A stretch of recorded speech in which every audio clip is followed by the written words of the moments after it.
네, 이제 4주차 두 번째 수업을 진행하겠습니다.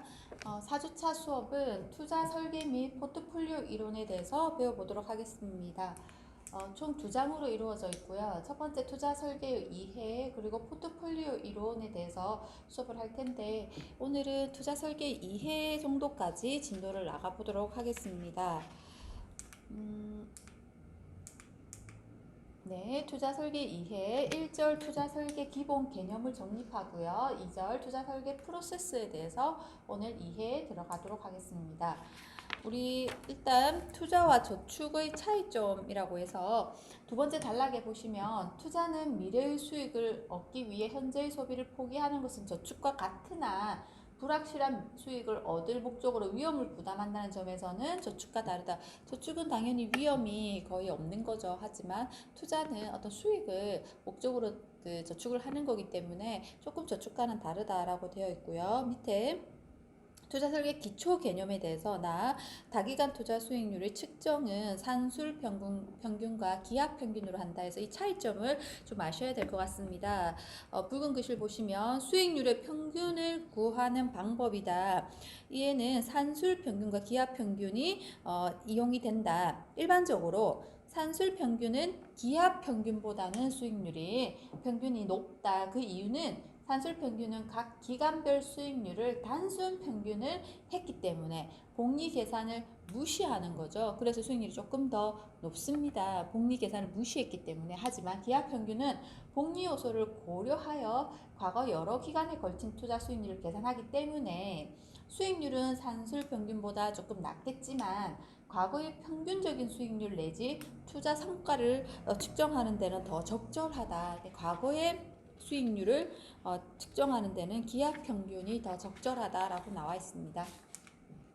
다 가중평균 수익률인데요. 두 번째, 투자 포트폴리오의 수익률은 개별 자산의 보유 기간별 수익률에 총 포트폴리오에서 차지하는 개별 자산의 비율을 곱해서 가중해서 합한 값이 가중평균 수익률이라고 나와 있습니다. 말은 조금 어려운데 예제를 통해서 보시면 좀 쉽게 이해가 되실 겁니다. 예제, 김 사장은 총 1억 원을 투자 포트폴리오로 이용하고 있다. 3천만 원은 주식형 펀드에 투자했고 3천만 원은 해외 채권 펀드에 그리고 4천만 원은 부동산 리츠 펀드에 투자했다. 각 펀드별 보유기간 수익률은 아래와 같다. 가중평균 수익률은 얼마인가 되어 있습니다. 일단 주식형 펀드에서 3천만 원을 투자했어요. 총 1억 중에서 3천 30% 투자했더니 2,100만 원이 되어서 수익률은 마이너스 30%다라고 나와 있습니다. 해외 채권형은 3천만 원을 넣어서 3,300이 됐기 때문에 플러스 10%다. 부동산 리츠펀드는 4천만 원 투자해서 4,800만 원 되어 있기 때문에 플러스 20%다. 이 가중평균은 일단 투자 비중 30% 곱하기 수익률을 하면 곱해주면 마이너스 9%가 나오고요. 해외 채권 펀드는 투자 비중 곱하기 수익률 곱하면 3% 그리고 부동산 리츠 펀드는 투자 비중 40% 곱하기 수익률 20% 하면 8%라는 수익률이 나오는데 이걸 더하면 총 2%가 나옵니다. 그래서 가중평균 수익률은 2%다. 본 예제의 가중평균 수익률은 2%다라는 마지막 답이 나와 있습니다. 이렇게 투자 비중의 수익률을 곱해서 가중평균 수익률을 구하고요. 이걸 더해서 가중평균 수익률을 더 구하면 되겠습니다. 다음 이제 기대 수익률입니다. 기대 수익률이란 어떤 사건이 발생할 확률에 그 사건이 발생할 경우에 수익률을 곱했다라고 되어 있습니다. 그래서 확률 곱하기 수익률을 곱하면 곱한 값이다. 그게 기대 수익률이다라는 거고요. 밑에 예제를 보겠습니다. 예제 보시면 A 주식의 수익률은 불황일 확률은 30%인데 불황일 때 수익률은 마이너스 70%다. 그리고 보통일 확률은 40%인데 보통일 경우 수익률은 15%다.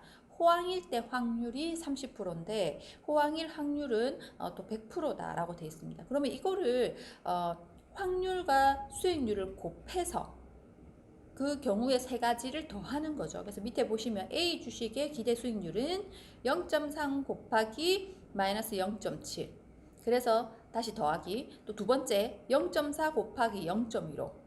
그 다음에 세 번째 0.3 곱하기 1을 더하면 답은 0.15가 나온다. 그래서 기대 수익률은 15%다라는 거고요. 두 번째 비주식의 기대 수익률은 다시 불황일 때 확률은 30%인데 수익률은 10%다. 보통일 때 40%인데 수익률은 15%, 호황일 때 확률 30%인데 수익률이 20%다.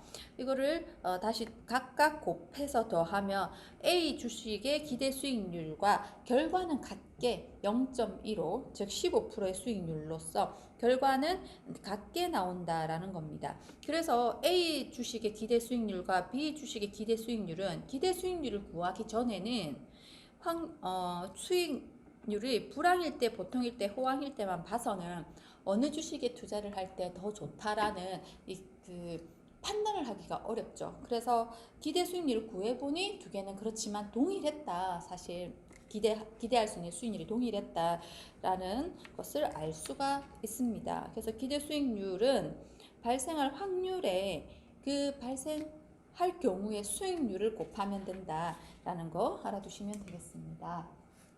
그리고 투자 위험의 측정 방법과 종류입니다. 사실 투자 위험은 손실을 볼 가능성만을 의미하지는 않습니다. 우리가 A라는 주식을 사서 수익률을 볼 수도 있겠지만 손실을 볼 수도 있습니다. 그래서 손실을 보는 그 두려움 때문에 투자를 하지 않고 그 돈을 그대로 현금을 들고 있다. 현금을 들고 있어서 손실은 보진 않았는데 하지만 시장의 물가는 상승하잖아요. 그러면 시장의 물가는 따라가지 못하니까 그것 자체가 손실이다 라는 개념으로서 두 번째 붉은 줄 보시면 현금을 보유하고 있을 때 예상과 달리 투자 자산의 가격이 폭등한다면 이것 또한 위험이다. 그러니까 투자하지 않고 있었는데 그 가격은 투자 자산의 가격은 폭등했다는 거죠. 주식이 만원 하던 주식이 2만 원이 돼버린 거죠. 투자를 하지 않고 있는 동안에. 그래서 이것 또한 위험이다라고 볼 수 있습니다. 두 번째가 수익률의 분산과 표준편차. 일반적으로 투자 위험을 측정하는 지표로 수익률의 표준편차를 이용하는데요. 표준편차는 각 상황별 수익률이 기대 수익률의 평균에서 벗어난 편차를 제곱한 값들의 기대값. 즉 우리가 기대하는 수익률이 있을 텐데 이 기대 수익률의 평균에서 벗어난 값들이라는 거죠. 그래서 표준의 편차라는 거. 그래서 표준 편차인데 이런 기대값을 분산이라고 한다. 제곱근으로 정의되면 시그마라고도 한다라고 되어 있습니다. 그래서 두 자산 수익률 간의 공분산과 상관계수, 우리가 표준 편차를 배웠는데 이제는 공분산과 그리고 상관계수가 뭔지를 한번 배워보도록 하겠습니다. 1번 공분산이 음수인 경우는 두 자산의 수익률이 반대 방향으로 움직인다라는 것을 의미하며 양수이면 동일한 방향으로 움직인다라는 건데 A 자산과 B 자산의 만약에 공분산이 1이다. 공분산은 숫자로 나오지는 않습니다. 플러스 마이너스만 나오는데 A 자산과 B 자산의 공분산이 만약에 플러스다 라는 거는 A 자산이 가격이 오르면 B 자산도 오른다라는 겁니다. 근데 A 자산과 B 자산의 공분산이 마이너스다 라면 이제 반대로 움직이는 거니까 A 자산이 오르면 B 자산의 가격은 떨어진다 라고 보시면 되겠습니다.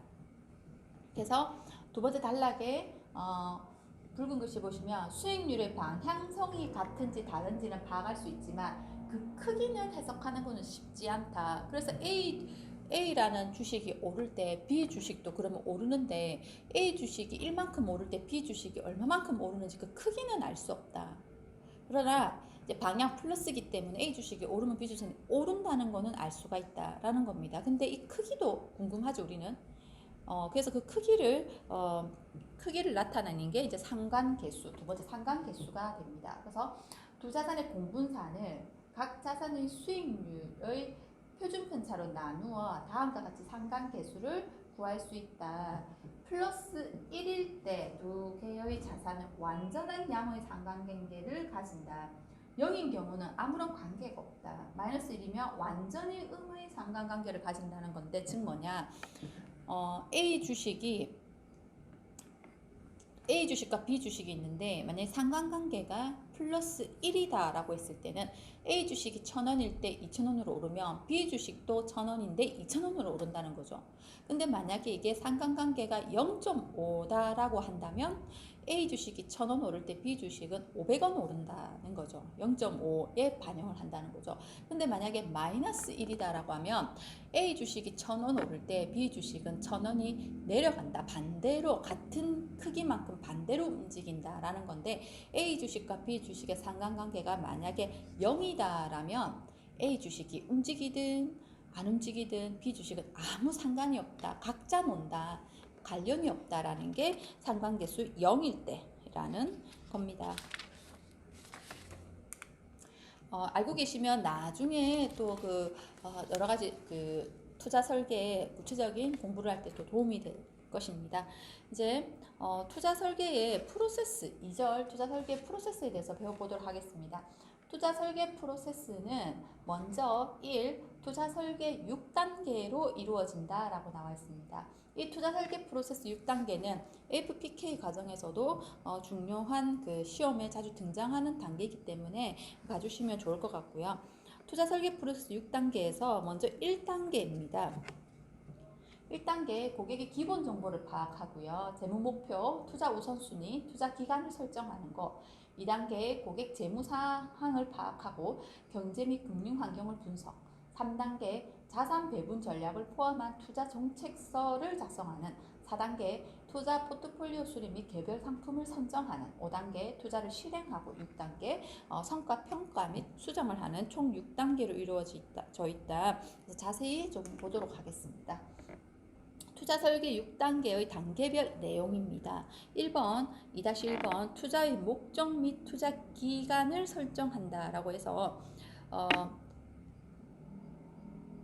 고객이 이제 투자의 목적이 있을 겁니다. 예를 들어서 나는 저축을 하는 목적이 집을 사기 위해서예요 라는 어떤 목적이 있을 거라는 거죠. 그래서 투자의 목적을 파악해야 되고요. 그 다음에 기간을 파악해야 됩니다. 뭐냐, 집을 사실 건데 언제쯤 사실 거냐, 3년 뒤 사실 겁니까, 10년 뒤 사실 겁니까, 이게 투자에 대한 기간입니다. 그래서 투자의 목표 및 기간 설정은 나는 예를 들어서 10년 뒤에 2억 하는 집을 사겠습니다 라는 게 투자의 목적 및 기간 설정입니다. 2-2 고객 재무 상황 분석 및 국내외 금융시장 및 경제 상황 파악이라고 되어 있습니다. 이게 2단계인데요. 고객의 재무 상황을 분석한다는 거죠. 고객이 전체 자산이 어느 정도인데 만약에 전체 자산이 2억 정도 있는데 그 자산 중에서 일정 부분은 주식이고 일정 부분은 채권이고 일정 부분은 부동산일 텐데, 그런 재무 상황을 이제 분석하는 건데요. 이런 재무 상황을 분석할 때는 3R이라고 해서 3R 분석법이라고 해서 자원의 리소스, 그다음 제약 상황의 리스트레인트, 그리고 위험 감내도의 리스크 톨러런스 레벨, 이 세 가지를 세 가지 부분으로 나누어서 분석을 한다라고 되어 있습니다. 책에 나와 있는 부분 읽어보시면 될 것 같고요. 그 다음 국내외 금융시장 및 경제 환경을 파악을 해야 됩니다. 즉 지금 현재 금융시장, 지금 이제 우리나라의 이제 물가는 몇 프로 정도 오르고 있는지, 그리고 금융시장이니까 지금 채권의 금리는 어느 정도인지, 주식의 평균 수익률은 어느 정도인지, 이런 금융시장과 경제 환경을 좀 파악해야 되겠죠. 그래서 이런 것들을 파악해야지 고객의 재무를 분석할 수 있기 때문에 파악을 해야 됩니다. 3단계 2-3 자산 배분 전략을 포함한 투자 정책서를 작성을 합니다. 자산 배분이 그럼 뭐냐, 밑에 보시면 투자 정책서의 핵심은 자산 배분 전략이다라고 되어 있는데, 여기서 자산 배분이란 고객의 투자 자금을 투자 가능한 자산 집단에 배분하여 투자 포트폴리오를 구축하는 과정이다라고 되어 있습니다. 자산 배분이라는 것은 고객이 가지고 있는 자금을 어디에 투자를 할 것인가, 다양한 투자 가능한 자산 집단에 배분해서 투자 포트폴리오를 구성하는 과정이다라고 되어 있습니다. 가로 1번 보시면 자산 배분 과정에 자산군은 크게 현금, 채권, 주식, 부동산으로 분류되어 있다. 그래서 고객의 투자 자금을 현금과 채권과 주식과 부동산에 배분하여 투자하는 투자 포트폴리오를 우리는 자산 배분이다. 그래서 이번 자산 배분 전략은 크게 장기적인 전략적 자산 배분과 중기적인 전술적 자산 배분으로 구분된다라고 나와 있습니다. 다음 페이지에서 한번 자세히 보도록 하겠습니다. 전략적 자산 배분과 전술적 자산 배분에 대해서 차이점이 나와 있습니다. 전략적 자산 배분이란 붉은 글씨를 보시면요. 자산군 또는 자산 집단의 투자 비율과 최대치 및 최소치 등 한계를 결정하는 과정이다 되어 있는데, 자산군 또는 자산 집단에 대한 투자 비율을 정한다는 거죠. 우리가 자산군은 뭐가 있었죠? 자산군은 현금, 주식, 채권, 부동산이라는 거죠. 그래서 고객의 자산이 예를 들어서 3억 정도 있는데, 이 3억이라는 자산을 현금에 비상예비 자금으로 일정 부분 한 3% 정도 보유하고 있고, 주식의 10% 정도, 채권의 30% 정도, 그리고 나머지 60몇 프로를 부동산에 넣겠다. 이런 자산 배분을 하는 게 이제 전략적 자산 배분이라는 거죠. 그러면 전술적 자산 배분은 뭐냐?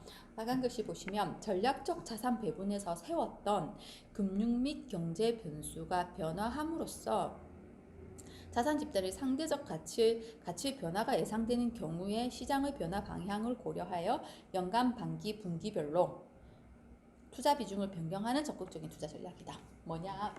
고객의 자산을 자산군별로 조금 전에 주식 10%, 부동산 60% 자산 배분 비율을 정해놨는데, 지금 경제 상황이 굉장히 이제 급변을 했다는 거죠. 예를 들어서 지금 코로나로 인해서 주식 시장이 굉장히 큰 폭락을 이제 했다는 거죠. 그랬을 때 전술적으로 조금 더 상세히 배분을 조절하겠다. 그래서 약간 분기별, 뭐 3개월, 반기별, 6개월, 연간 단위로 해서 조금 더 전략적으로 전술적으로 자산 배분해 놓은 비중을 좀 수정해 나가는, 그때그때 경제 상황에 따라서 그래서 투자 비중을 수정해 나가는 적극적인 좀 투자 전략이다. 그래서 전략적 자산 배분이 큰 기준이라면 그 안에 전술적 자산 배분으로서 조금씩 수정해 나가면서 경제 환경에 따라서 수정해 나가면서 자산 배분을 이제 좀 조정한다. 이런 게 이제 전술적 자산 배분입니다.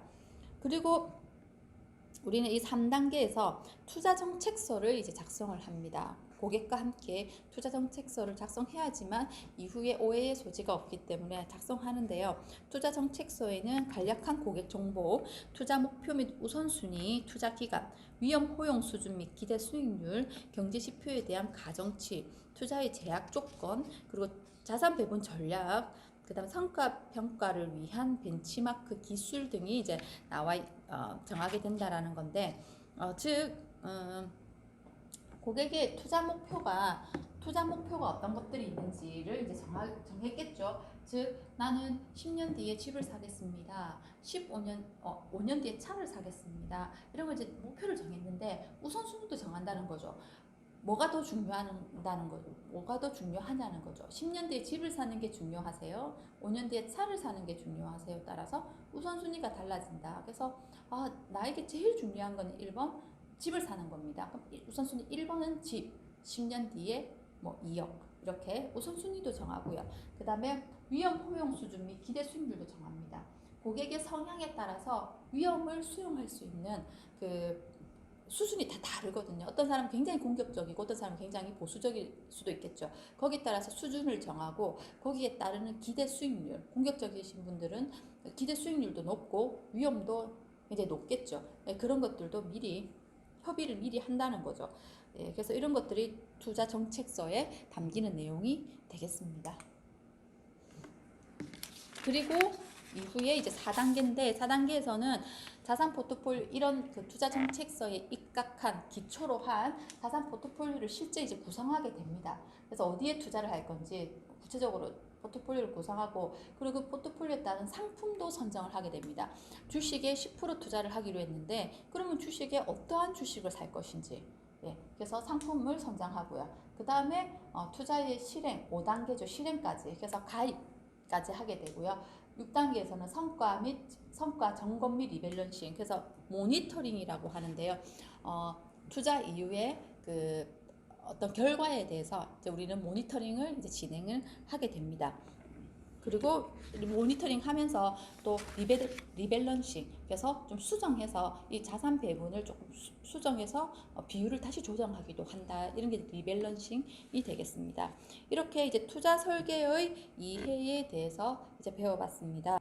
네, 이제 포트폴리오 이론에 대해서 한번 보도록 하겠습니다. 포트폴리오 이론은 4절로 이루어져 있고요. 1절 효율적인 프론티어, 그리고 2절 자본 배분성과 단일 지표 모형, 3절 자본 자산 가격 결정 모형, 4절 차익 거래 가격 결정 이론인데요. 오늘은 시간 관계상 1절 효율적인 프론티어 정도까지 진도를 나가 보도록 하고요. 5주차 수업 때 2절부터 다시 수업을 이제 진행하도록 해보겠습니다. 제1절 효율적인 프론티어입니다. 먼저 투자자의 효용에 대해서 설명을 하고 있습니다. 붉은 글씨 보시면 효용이란 기대 수익이 불확실한 상황에서 투자자는 기대 수익에 수반되는 불확실성, 즉 위험을 감안한 전체적인 만족도를 기준으로 투자를 결정할 것입니다. 이때 투자안으로부터 얻을 것으로 예상되는 만족도를 기대 효용이다. 투자자의 기대 효용은 기대 수익률이 높을수록 예상되는 위험이 작을수록 효용은 당연히 커질 것입니다.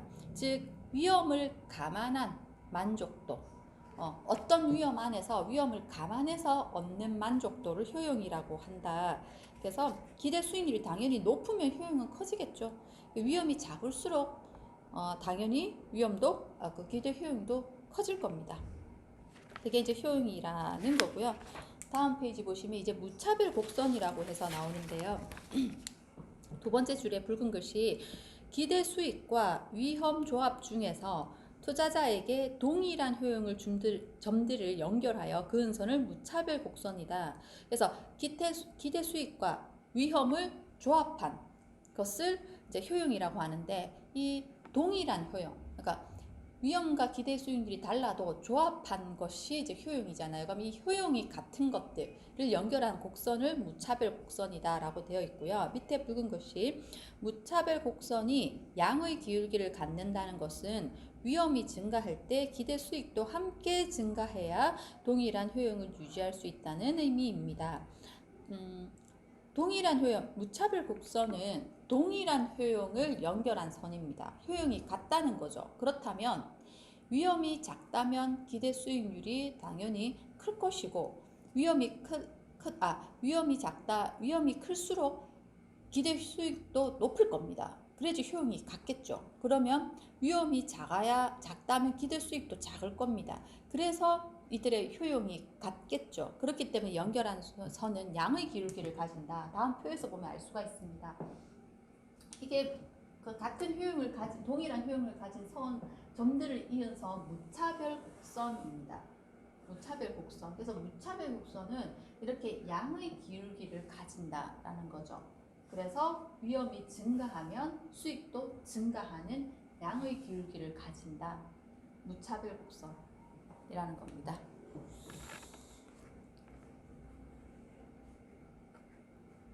그리고 무차별 곡선은 위쪽에 위치할수록 더 큰 효용을 가진다. 무차별 곡선은 위쪽에 위치할수록 더 큰 효용을 가진다라는 거고요. 위험 회피 성향이 클수록 동일한 위험 증가에 대해서는 더 큰 보상을 요구하죠. 당연히 동일한 위험이 증가하면 보시면 A가 B가 되고 B가 C가 될 때 동일한 위험이 증가했습니다. 동일한 위험이 증가할 때 더 큰 보상을 요구한다. 위험 회피 성향이 큰 사람은 당연히 위험을 싫어하니까요. 그래서 동일한 위험이 증가할 때 더 큰 보상을, 그렇기 때문에 이 밑에 간격과 위의 간격을 봤을 때 위의 간격이 더 넓다는 거죠. 그래서 위험 회피 성향은 같은 크기의 위험 증가에 대해서 더 큰 기대 수익의 증가가 발생한다라는 것을 알 수가 있습니다. 위험 회피 성향자의 곡선일 경우 그렇습니다. 그렇다면 기울기가 더 가파라진다는 거죠. 기울기가 더 가파라진다는 거죠. 네. 다음 페이지 보시겠습니다. 위험자산의 효율적인 프론티어입니다. 지배원리라는 게 나오는데요. 지배원리란 위험이 동일한 투자 대상자들 중에서 기대 수익이 가장 높은 것을 선택한, 당연히 위험이 같다면 당연히 수익이 높은 것을 선택하겠죠. 그 다음에 기대 수익이 동일한 투자 대상들 중에는 위험이 작은 걸 선택하겠죠. 그래서 투자 대상 A를 투자 대상 B보다 선호한다면 A는 B를 지배한다라는 표현을 쓴다는 거죠. 그리고 이 지배 원리를 만족하는 포트폴리오를 효율적 포트폴리오다라는 거죠. 그래서 같은 위험이라면 당연히 수익 높은 거를 난 선택할 거고, 같은 수익이라면 당연히 위험이 낮은 투자 대안을 선택할 겁니다. 그렇게 하면 선택한 투자 대안이 나머지 투자 대안을 지배한다라는 표현을 쓴다라는 거죠. 그리고 이 지배하는 투자 대상들을 연결한 선, 지배 원리를 만족하는 포트폴리오를 효율적 포트폴리오다라고 이제 부른다는 거죠. 그래서 지배 원리를 만족하는 포트폴리오를 효율적인 포트폴리오다라고 부른다고 표현하고 있습니다. 다음은 포트폴리오의 기대 수익률과 표준 편차가 나와 있는데요. 이런 기대 수익률과 표준 편차에 따라서 우리는 포트폴리오의 비중을 조절합니다. 비중을 조절함으로써 기대되는 기대 수익률과 포트폴리오의 표준 편차는 달라진다라는 겁니다. 예를 들어서 표 2-1에 보시면 채권형 펀드가 있고 주식형 펀드가 있는데, 이 채권형 펀드의 기대 수익률이 4%라고 하자는 거죠.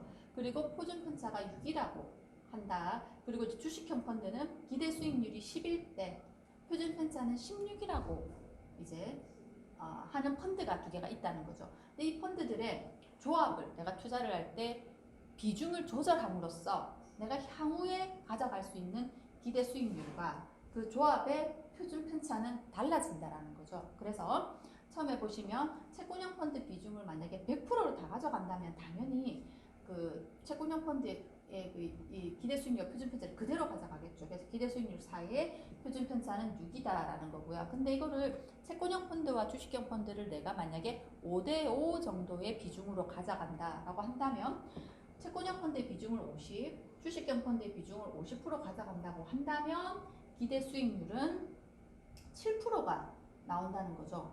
그리고 표준 편차는 다시 9.09%가 나온다는 거. 그 다음에 채권형 펀드의 비중을 0으로 가져가고 주식형 펀드의 비중을 100으로 가져간다면 그대로 주식형 펀드의 기대 수익률 10%에 표준 편차는 16% 정도가 나온다 해서, 우리는 포트폴리오를 구성할 때 이 안에 그 투자 대안의 비중을 조절함으로써 투자 포트폴리오의 기대 수익률을 우리는 조정할 수 있고, 그 투자 포트폴리오의 표준 편차도 우리는 조정을 할 수 있다라는 내용이 나와 있습니다.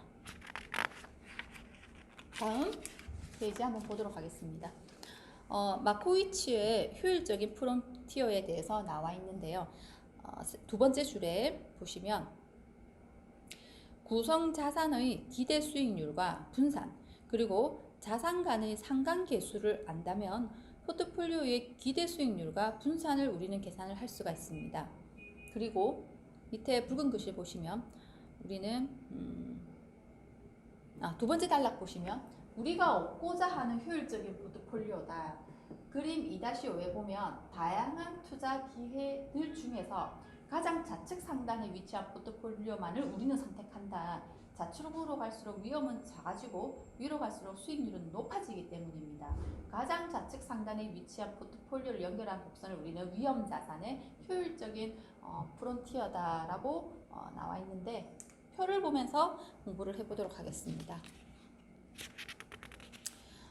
표에서 보시면 우리는 좌측으로 갈수록 당연히 위험은 작아질 거고요. 위로 갈수록 당연히 수익은 커질 겁니다. 그렇기 때문에 우리는 여러 투자 대안들이 있지만 가장 좌측에 위치하면서 기대 수익이 높은 점들을 투자 대상으로 선택을 하게 될 건데, 이런 투자 대안들 좌측에 있으면서 기대 수익률이 높은 점들을 연결한 선을 우리는 효율적 프론티어다라고 설명이 되어 있습니다. 가장 좌측 상단에 위치한 포트폴리오들을 연결한 곡선을 우리는 위험자산의 효율적인 프론티어다. 효율적인 프론티어다. 가장 좌측 상단에 위치한 점들의 연결선이 효율적인 프론티어다 라고 기억하시면 되겠습니다. 그래서 다시 위험자산의 최적 포트폴리오를 우리는 선택하게 되는데요. 위험자산의 최적 포트폴리오 선택할 때 우리는 효율적인 프론티어를 이용하게 됩니다. 앞서 배운 무차별 곡선과 효율적인 프론티어를 이용해서 우리는 위험자산의 최적 포트폴리오를 선택하는데요. 그림 2-6에서 이 설명을 하고 있는데, 우리 그림 2-6을 보면서 이 붉은 글씨, 3번의 붉은 글씨를 다시 보도록 하겠습니다. 그림 2-6에서 붉은 글씨 한번 보면서 이해해 볼게요. 점 A가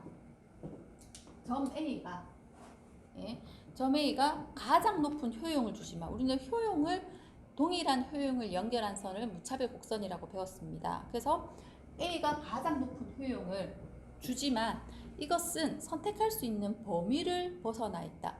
효율적인 프론티어를 벗어나 있는 거죠.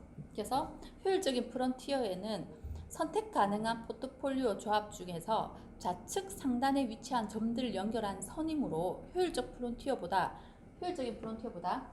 왼쪽이나 위쪽에 위치한 수익률 위험 조합은 선택 불가능하다라는 거죠.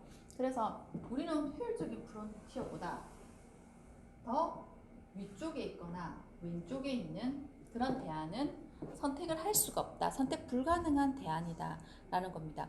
효율적인 프론티어와 만나는 이 효율적인 프론티어 선과 만나는 무차별 곡선 중에서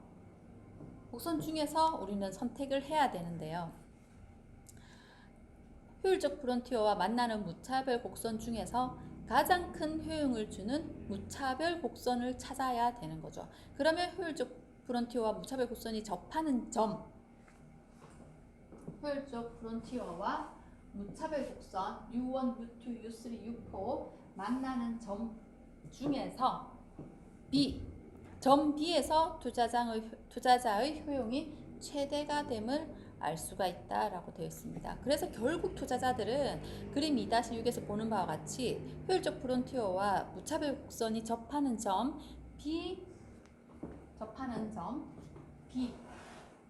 B를 선택하게 될 것이다. 세 점 중에서 무차별 곡선이 가장 좌측 상단에 위치한 U2의 점 B와 효율적 프론티어가 만나는 점 B를 우리 투자자들은 선택하게 될 것이다. 이게 위험자산의 최적 포트폴리오다 라는 설명이었습니다. 우리는 무차별 곡선 그리고 효율적 프론티어를 배웠고요. 이 두 가지가 만나는 섬 중에서 위험자산의 최적의 포트폴리오가 나온다는 것을 오늘 배웠습니다. 오늘 수업은 여기까지 진행을 하도록 하고요. 다음 시간에는 2절 자본, 배분성과 단일 지표 모형부터 수업을 진행하도록 하겠습니다. 수고하셨습니다.